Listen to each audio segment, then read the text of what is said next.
Hello there guys and welcome back to the channel. So Gladiator got buffed and well, first and foremost, apologies for being a bit absent, dealing with some personal stuff. It is what it is, but better late than never. So let's take a look at Gladiator pre-buff and the way he was behaving. I actually even gave them relics. Gave Gladiator a relic. So we all know that pre-buff Gladiator was not necessarily the creme de la creme we expected him to be after he won the community choice vote. And in fact, he was quite mediocre. What makes it worse for Gladiator, he doesn't necessarily has a niche or a specific need for in the game like most other champions do. That is something we're going to have to address later. He does have a fairly annoying ramp-up process where we do need to chain heavies to our combos to knock the opponent down, put the Intimidate debuff on the opponent, which notoriously is unreliable. And then once we do that, we start ramping up for each of his confidence charges. He gains attack and armor once he goes about 12.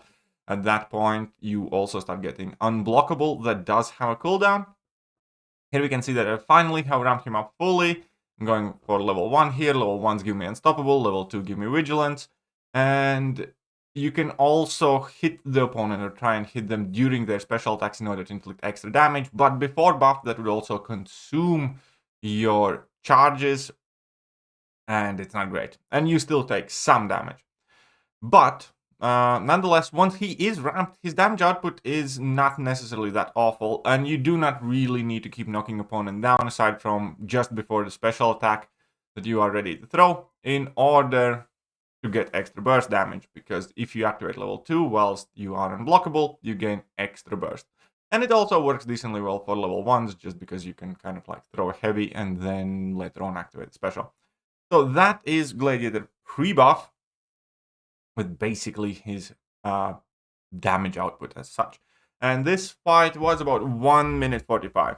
Now, obviously, we need to take a look at him pre-buff in shorter fights as well, because inevitably Gladiator, he's kind of in no man's land, and that's like one of the big problems for me as well. He's technically a ramp-up champion. He's a champion that ramps up in the fight, but not that much of it gets carried over. You do, in longer quests, you do get a little bit of extra of your confidence charges, but there's not that much of a major impact as it is with, typical kind of like examples of the ramp-up champions necessarily. And here we can see that I have ramped up my Gladiator pretty much fully here. And here I go for a cheeky heavy attack where maybe I wouldn't have needed to, but still, that is not bad. Like, let's face it, it's like 39 seconds. It's not an awful time. It's not fast by any means here, because you do need to, consider ramping him up. But ramping him up is probably like the worst thing because it is AI dependent. That debuff does not necessarily work all the time the way you think it would. And as long as opponent is not against the wall, they can always kind of dash away at you, and then you lose most of the duration on your Intimidate. Not to mention that you are still relying on a debuff to ramp up. And it just kind of is what it is. It's not a straightforward, easy, predictable process all the time. And the reward for it before buff definitely wasn't too great. So, again, this all gameplay is before buff. So after this fight, we're going to take a look at how he does after the buff. So here we can see that dropped, my level 2, and Incinerates are doing the work. I probably should have went into the relic. That's my mistake. I could have done this fight quicker for sure, but I figured this level 1 would finish the job. It almost does. And this one was 58 seconds, but I definitely could have done it faster.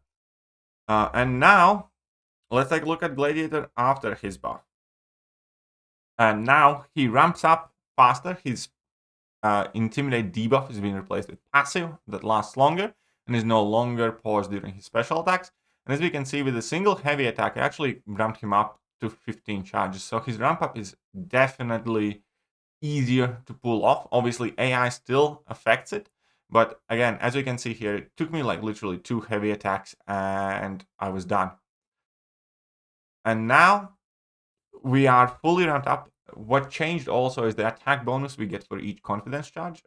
It increased fairly significantly from 3 to 5%. So that is a significant upgrade to his overall damage. So not only he's easier to ramp up, he also does more damage now.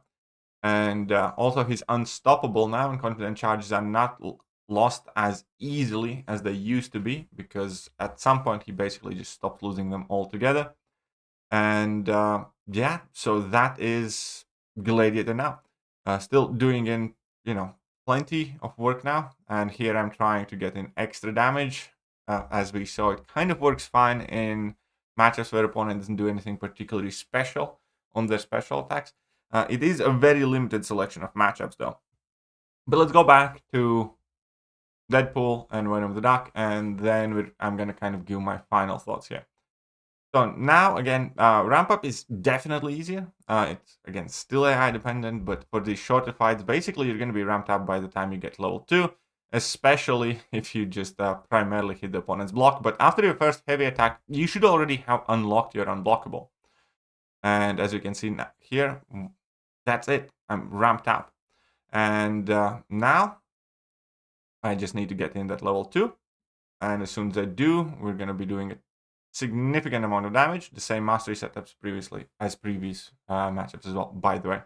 But I'm not entirely sure, because the duration of this fight, 41 seconds, which is slightly slower. So in a super short fight, there definitely will not be any major difference. I suppose it's, dependent on your crit RNG. Again, absolutely nothing changed from the previous fights to this one in terms of my mastery setups, boost, or anything like that. But in Venom of the Duck fight, again, he's going to seem to do better. Okay? But the final conclusions are actually fairly clear. Gladiator is definitely better. Absolutely.